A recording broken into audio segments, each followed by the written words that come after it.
For many decades, Africa has been the worst performing continent financially, and many countries in Africa have been on bottom of the list of the financial report. When it comes to money, economy, and development, Africa has been performing poorly for the past many decades. And many countries in Africa, if not all, until now, are surviving on donations, support, loans that come from the West and other supporting bodies in the other parts of the world. And many of these countries in Africa cannot even afford to pay back the loans because their economies are shrinking. They cannot even afford to pay back the loans that have been given to them. In Africa, a lot of countries still have parts where people are dying of hunger. A lot of countries still have places that are fully destabilized, like in the Democratic Republic of Congo, Central African Republic, and other parts of Africa where wars are still there. But again, why are the donors not getting tired? Why are donors still giving loans? Why are they still feeding these economies with loans? These donors still expect the struggling countries to pay back the loans. Yet these countries cannot even survive by themselves. The governments cannot take care of their citizens.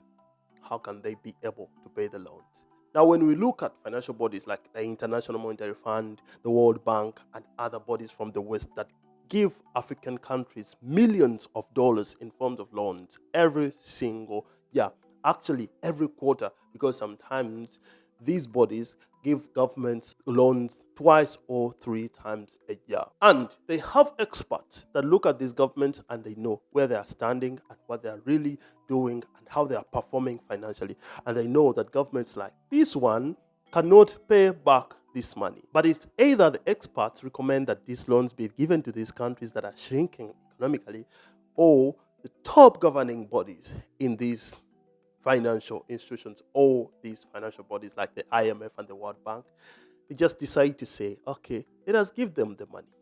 But why would you give money to such an economy? Now, you must have realized that since the beginning of this video, I've been talking about money, and finance. Yes, that is because it is the reason why African countries are not independent. The West is always using money, donations, loans given to the government directly, given to the government through non-government organizations, given to the citizens, and all the support that comes from the West, which is appreciated, of course. But when we look at it in a different direction, let us first go it directly when it comes to loans. Giving loans to these countries in Africa is a benefit to the World Bank, to the International Monetary Fund, because the loans are not interest-free.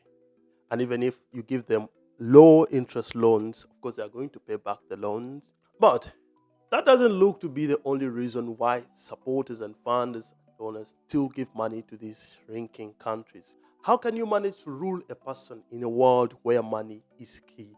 It's by making that person poor, make sure that that person doesn't have enough resources, that person is in poverty, and then come back as the restorer.